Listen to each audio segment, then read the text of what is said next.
Salut à tous. Eh ben ça y est, je suis de retour en France après 2 semaines de mission à Tokyo. Donc je rappelle le principe, l'idée c'était que je parte, donc moi avec mon handicap à 80% au niveau de la vue, 2 semaines à Tokyo avec un budget limité qui était à la base de 860 € pour tenir 2 semaines dans un pays où je maîtrise pas la langue puisque je parle pas japonais. Où ils parlent beaucoup anglais parce qu'ils ont beaucoup de touristes anglophones, mais en parlant très peu anglais. J'arrive à me débrouiller, j'arrive à me faire comprendre, mais c'est pas ouf. Bon alors je suis éclaté, c'est parce que je suis rentré hier et que j'avais pas bien dormi depuis 2-3 jours. Et du coup, hier j'ai pas pu dormir de ouf non plus, pas rattraper le décalage, enfin me remettre du décalage horaire. Donc je vais faire cette grosse vidéo va être scindée en plusieurs petites parties, parce que sinon ça va être trop long, il y a tellement de choses à dire,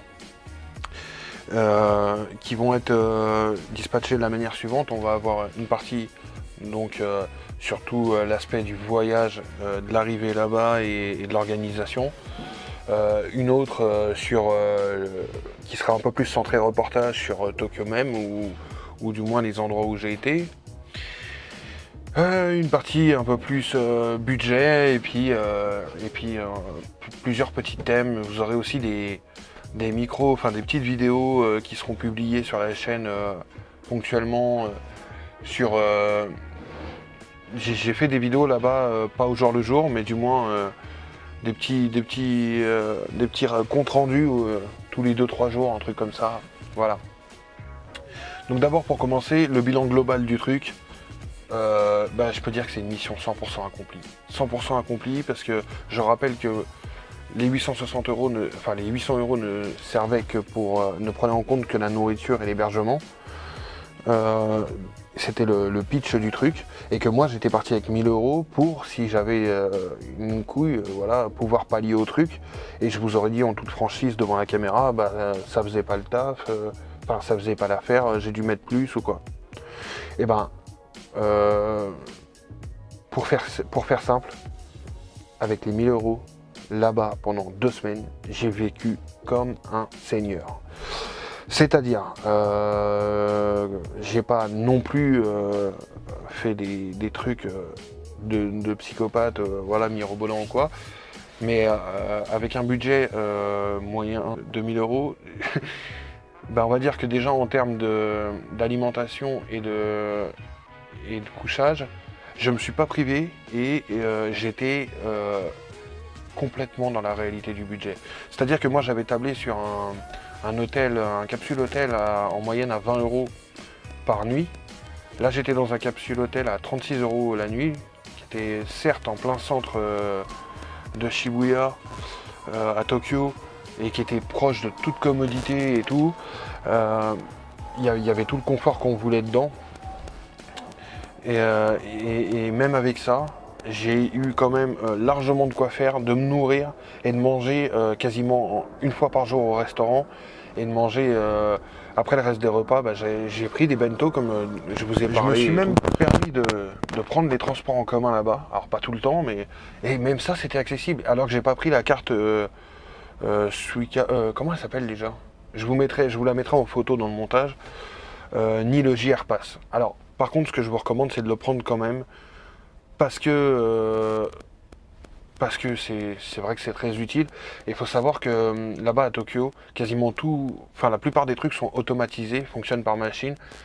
Et autant sur les affichages traditionnels, vous êtes souvent en double langue, parce qu'il y a beaucoup de touristes anglophones, comme je vous ai dit tout à l'heure. Autant les machines, vous avez beaucoup de trucs spécifiquement que en japonais, donc c'est un peu chiant. Moi personnellement, en plus avec le handicap de vue, c'était terriblement chiant leur machine. Alors je ne doute pas que quand on parle de japonais, c'est fait pour nous faciliter la vie et que c'est très pratique, puisque on en parlera plus tard dans les autres parties de la vidéo. Tout est extrêmement bien pensé là-bas, enfin la plupart des trucs, du moins moi j'ai rien vu d'aberrant. C'est bien pensé, l'optimisation des espaces forcément là-bas est complètement ouf. Donc j'imagine que ça doit être très pratique, mais moi malvoyant et ne parlant pas japonais, j'ai pris des transports et Ça m'a coûté, je les ai pris 2 fois, et j'en ai eu pour 170 yens, un truc comme ça. Pareil, je vous afficherai la conversion à chaque fois que je parle de prix en yens, parce que du coup, je me suis habitué à ça. Donc voilà, donc déjà, compte rendu du truc, mission complètement accomplie. Je suis revenu avec des tas de cadeaux pour tous mes proches et tout. Faut savoir que je suis parti avec un sac à dos, et que je suis revenu, j'ai acheté une valise là-bas sur place, parce que j'avais absolument pas de place dans mon sac vu qu'il y avait mes fringues, et que je suis revenu avec tellement de choses que j'ai dû acheter une valise pour stocker mes fringues et mettre mes souvenirs dans le sac Sparco.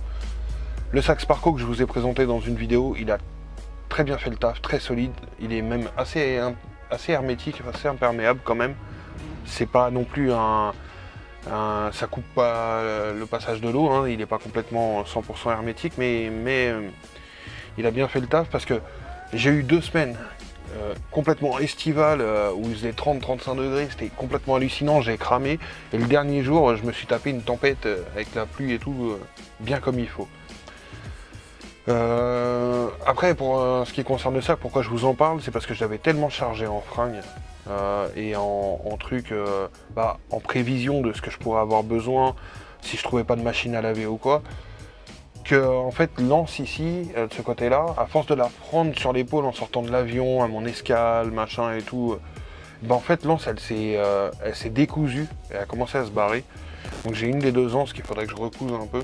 Mais sinon, globalement, il a une capacité de fou, je vous mettrai des images. Quand j'y ai mis les souvenirs, je les ai emballés dans des cartons que j'ai achetés sur place. Genre un gros carton comme ça, plus des boîtes et tout. Pareil, j'essaierai de vous mettre des photos de tout ce que j'ai acheté. Je me suis fait un plaisir monstre.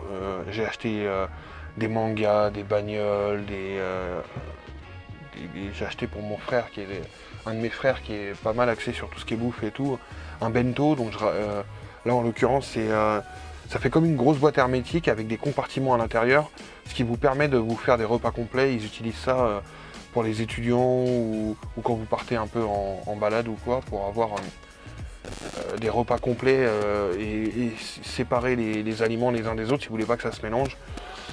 J'ai acheté un bento avec dedans ils fournissaient les baguettes et tout. Voilà, c'était ouf. J'ai acheté mon sac de sport, un 60 litres et tout, en guise de valise. Ça m'a coûté 3 fois rien. Alors petit point sur les idées reçues aussi. Le Japon n'est pas non plus l'Eldorado en termes de prix sur les goodies. C'est vrai qu'ils sont très soigneux, et si vous achetez en occasion, ça sera super propre. Moi, j'ai acheté tout en neuf. Maintenant, c'est pas super cher, c'est pas la Chine non plus, si vous voyez ce que je veux dire. C'est pas donné les trucs. Non, on est sur des prix raisonnables, un peu moins cher qu'en France. C'est là où c'est le plus avantageux, c'est sur la bouffe. Je vous dis, moi, pour 1000 yens, donc c'est moins de 10 euros, je crois. J'ai mangé, mais comme un prince. Mais comme un prince. Je mangeais au restaurant une fois par jour, presque systématiquement. J'ai mangé dans des restos un peu plus chers, mais qui se voulaient un peu plus... Alors pas classe, mais un peu plus haut de gamme que ce que les restos traditionnels. Enfin, les restos où j'ai été. J'ai fait des restaurants de yakitori, de ramen, des trucs à tomber par terre.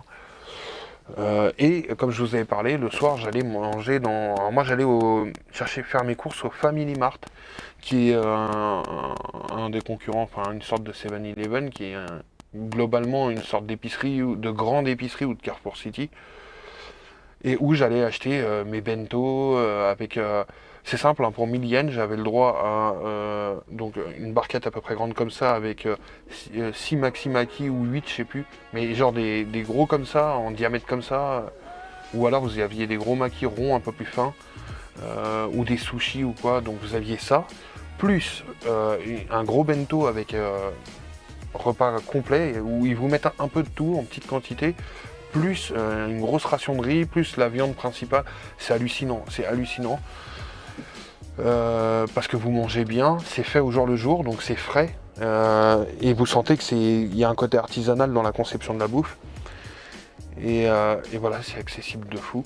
Donc l'entrée, le bento, une bouteille d'eau, et généralement je prenais une pâtisserie parce que j'ai été très surpris de ça. Je m'y attendais pas, en même temps j'avais pas trop de connaissances sur la cuisine japonaise en dehors des plats qu'on connaît tous, ou plus ou moins. J'étais agréablement surpris parce qu'ils maîtrisent les pâtisseries, c'est un truc de fou. J'ai mangé des pâtisseries à base de crème pâtissière, de chocolat, tout ça. Alors, je me doute bien qu'ils connaissent forcément, mais je pensais pas qu'ils étaient aussi fournis au niveau des pâtisseries. Voilà. Donc, on va commencer à aborder les sujets les uns après les autres. Le voyage, pour boucler cette introduction, c'est relativement bien passé. Je rappelle que moi j'avais une escale, donc j'avais bien un changement d'avion. C'était de faire Charles de Gaulle, Doha, donc au Qatar, puisque je voyageais avec Qatar Airways, Doha, Haneda. L'aller ne s'est absolument pas passé comme ça et j'ai un gros coup de gueule à passer. Même si je suis pas une précieuse, ça m'a saoulé parce qu'ils m'ont fait faire Roissy, donc Charles de Gaulle, Doha, ça pas de problème. Arrivé à Doha, il y a un mec qui nous attendait. On était 2 Français dans l'avion, je savais pas. Du moins, ici on était 2. D'ailleurs, je le salue, il s'appelle Julien, il m'a bien aidé parce que c'est un Français qui vivait il m'a bien aidé à l'aéroport. On s'est séparés après l'aéroport. C'est un Français qui vit pas à Tokyo, qui vit au Japon. Peut-être qu'il vit à Tokyo, je sais plus, il m'a dit, j'ai oublié, désolé. Il vit au Japon, il est avec une femme là-bas et tout, et il parle couramment anglais, très bien même. Donc ça a permis pendant cette galère de simplifier les choses, parce que je me serais fait comprendre, ça c'est pas un souci, mais j'aurais ramé. Enfin, plus que lui, bien évidemment plus que lui. Donc salut Julien, encore merci pour ton aide à l'aéroport. Voilà, ce qui s'est passé, c'est qu'arrivé à Doha, il y a un mec qui nous attendait avec une pancarte et qui nous a dit tout simplement, puisque lui et moi on avait des bagages en cabine en fait. Il nous a dit votre avion s'est barré, alors qu'on était complètement à l'heure, hein. Votre avion s'est barré sans vous. Vous allez prendre un avion, vous avez pris un vol de Doha à Thaïlande. Bangkok, voilà, jusqu'à Bangkok. Et de là, vous prendrez un avion pour Bangkok, Haneda, donc à Tokyo. Merde, ça fait 6 heures de plus. Heureusement que j'avais rien booké parce que sinon je l'avais dans l'os. Et on n'a même pas été surclassé pour le vol pour nous dédommager ni rien. Alors ça, c'est un putain de gros coup de gueule et je vais leur envoyer un mail, je pense, demain pour voir s'ils peuvent faire un geste commercial parce que c'était abusé. Du coup, voilà, le mec nous attend, il nous explique clairement que en fait... alors voilà, c'est pas avec Julien au début que j'ai eu l'aide, c'est avec un couple que je remercie. Ils se reconnaîtront, hein, avec leur enfant. Je vais pas donner leur nom, parce que déjà le nom du couple je le connais pas, et je vais pas donner le nom de leur enfant, c'est le respect de leur vie privée, enfin le prénom du moins. Je les remercie, puisqu'ils parlaient anglais aussi, et puis ils ont traduit ce que le mec m'a dit. Voilà, c'était avec eux au début qu'il y a eu cette galère. Et eux, ils prenaient justement le vol pour le Cambodge. Donc j'ai dû attendre 2 heures à Doha, le vol pour le Cambodge. Et une fois arrivé au Cambodge, non pas au Cambodge, à Bangkok, j'ai dû attendre 2 heures le vol pour Bangkok. Et une fois arrivé à Bangkok, là j'ai dû attendre encore. Et c'est là que j'ai rencontré Julien qui descendait de l'avion pour Haneda, du coup. Et le plus fou, c'est qu'à Bangkok, l'agence qui a pris en charge, c'était une agence asiatique. Elle était même pas au courant qu'on avait ce truc-là. C'est-à-dire que c'est le mec qui nous accueillit à Doha, à Bangkok, qui nous accueillit à Bangkok, qui a dû discuter avec eux, et puis après Julien lui a expliqué avec son anglais et tout, qui a expliqué que c'était intolérable et que voilà, c'est n'importe quoi, et qu'il fallait qu'ils nous donnent des tickets, parce que nous on n'avait absolument pas de tickets. Et on avait une sorte de contre-marque, mais visiblement ils étaient complètement paumés, ils savaient pas ce que c'était à Bangkok. Donc du coup voilà, bon, je suis arrivé donc à 6h du matin au lieu de minuit et quelques à Tokyo, à l'aéroport d'Haneda. Et voilà, globalement le vol s'est bien passé. Je peux pas dire, le vol avec Qatar Airways, j'étais pas en business, j'étais en classe éco et la bouffe n'était pas dégueulasse. On nous donne à manger absolument tout le temps, à manger, à boire, je me suis mis tellement bien. J'ai pris des whiskies à tour de bras parce que j'aime bien le Sky. Après, je suis pas non plus un ouf là-dessus, mais ça coûte cher. Je suis dans un avion. mec, j'ai payé mon voyage, tu me fais galérer, je vais te faire payer en retour, tu vois ce que je veux dire. J'ai amorti mon voyage. Il nous donne à bouffer tout le temps et tout, donc ça c'était plutôt cool. La Wi-Fi dans l'avion, donc j'ai pas réussi à synchroniser, mais la Wi-Fi dans l'avion. Qu'est-ce qu'on a? Les tablettes, les espèces de tablettes, les écrans intégrés au siège avec des jeux, des films vraiment récents, tout ça. Pas eu de mal à les voir en français, par contre au retour j'avais beau paramétrer tout ce que je veux en français, le film n'est jamais sorti en français. C'est pas grave. Donc voilà. Non, c'était plutôt cool, le vol s'est plutôt bien passé, si ce n'est que j'ai passé une trentaine d'heures dans les airs à l'aller au lieu d'une vingtaine et ça m'a bien saoulé.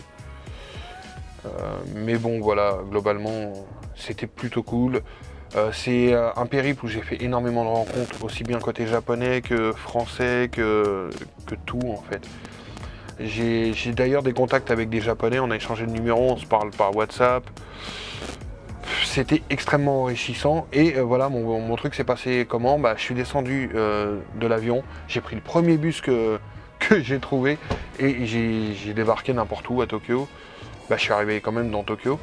Quartier des affaires, alors j'ai plus le nom, où j'ai pas mal tourné en rond, ça m'a pas mal saoulé. Enfin, ce qui m'a saoulé, c'est que j'ai pas trouvé ce que je cherchais tout de suite et puis après j'ai atterri, le hasard a voulu que j'atterrisse à Shibuya parce qu'on m'a indiqué donc je demandais les garages et des trucs comme ça, on m'a dit va Shibuya, machin.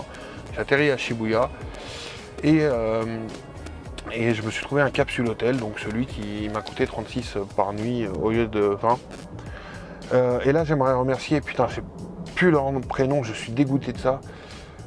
Faut savoir qu'au Japon, c'est rare qu'on vous recale quand vous demandez de l'aide, mais c'est extrêmement rare d'ailleurs. Et la plupart du temps, les gens, moi, quasiment tous les gens, peu importe la tranche d'âge ou le type, le milieu social dans lequel ils avaient l'air d'être, il n'y a aucune distinction là-dessus. Quand vous demandez de l'aide, ils vous accompagnent, c'est-à-dire ils dégainent leur portable direct, ils cherchent sur Map et ils vous accompagnent juste au truc. Moi, j'ai croisé 2 collégiens, ils m'ont accompagné jusqu'à mon capsule hôtel, on a fait 15 minutes de marche pour traverser les quartiers pour aller jusqu'à Shibuya. Et on est allé à mon capsule hôtel et arrivé là-bas, il a fait la traduction avec les réceptionnistes de l'hôtel qui parlaient mal anglais.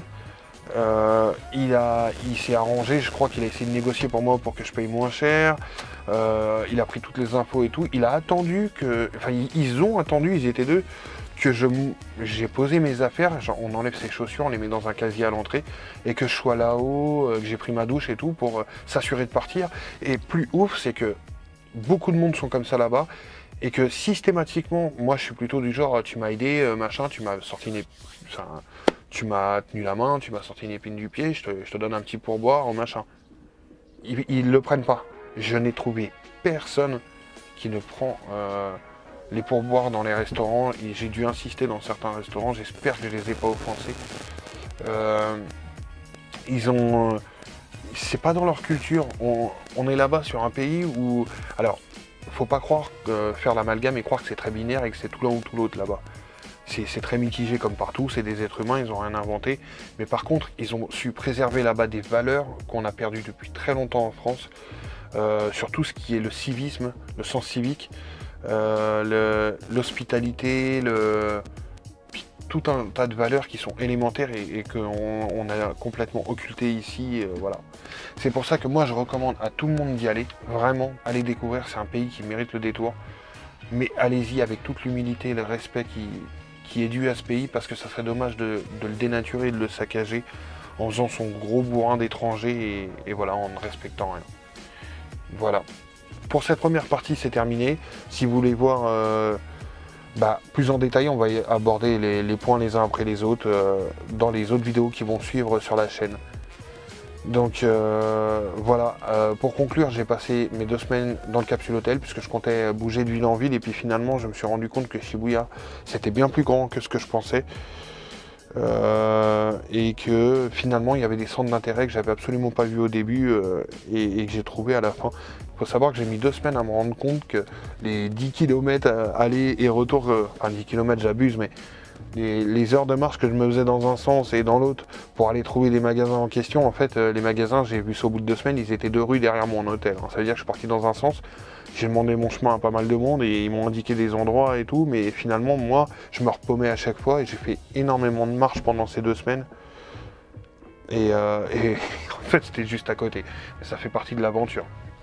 Donc voilà, ces futurs vlogs sur tout l'épisode de Tokyo vont être essentiellement centrés sur Shibuya, même si j'ai été voir d'autres endroits. Mais il y a tellement à dire sur ce pays. Voilà.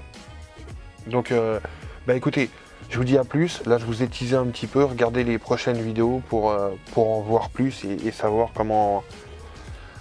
Bah, pour en savoir plus tout simplement. Salut!